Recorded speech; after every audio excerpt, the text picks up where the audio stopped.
सुल्तान कहल जला। और पुष्प की पंखुड़ियों में गुथा हुआ हार सादर 501 रुपए का महान आशीर्वाद। समय का बड़ा अभावक का हाँ झटके में तू जब इलाहाबाद में गए तो हम तोरे यहाँ झटके में टेंशन ना कर कहे कोनो दुल्ही और दुल्हा के बात बा लड़की कहे सुना बहुत प्यार कैले हो बा लेकिन हमारी जैसन ना दुल्हिया कहे गुरुजी का हमारे दिल के दर्द कहे हमारे दिल के दर्द तोहर दिल में जानता हमारे दिल के दर्द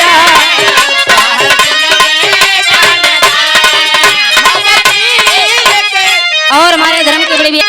हमारे दिल के दर्द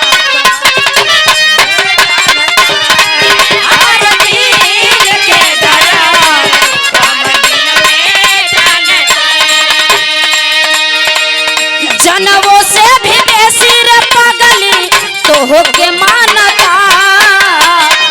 जनवों से भी बेसी रे पागली तनी रुकबा सुल्तानपुर से यही तनो न देखावे देबू कोनो लड़की कहे जनवों से भी बेसी रे पागला तो होके मानता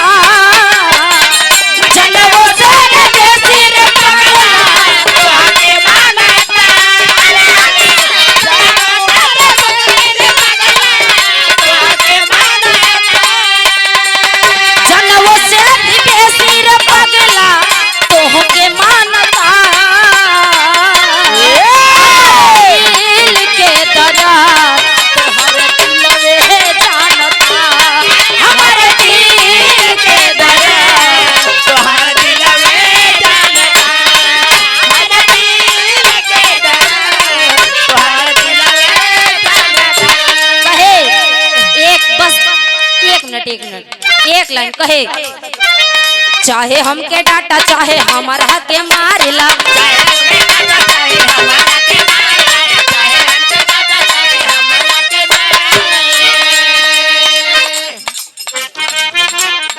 माधव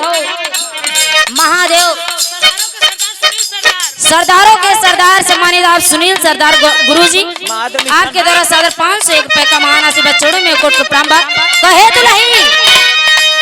चाहे हमके डाटा चाहे हमारा के मारेला ए हो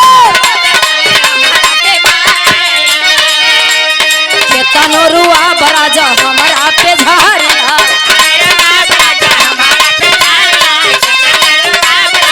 और इलाहाबाद की पवन धरती से हमारे गुरुजी सम्मानित आप मंजू मिश्रा गुरुजी और सूर्यभान गुरुजी के द्वारा सादर 501 रुपए का महान आशीर्वाद चौड़ों में कोट के प्रणाम बा ए बड़ी गति हो यहाँ एक जवाब और बड़े भैया सम्मानित आप मुकेश लाल यादव जी हमरे राम केवल गुरुजी के शीश समय आपके द्वारा सादर 501 रुपए का महान आशीर्वाद चौड़ों में कोट के प्रणाम कहे चाहे हमके डाटा चाहे हमारा के मारेला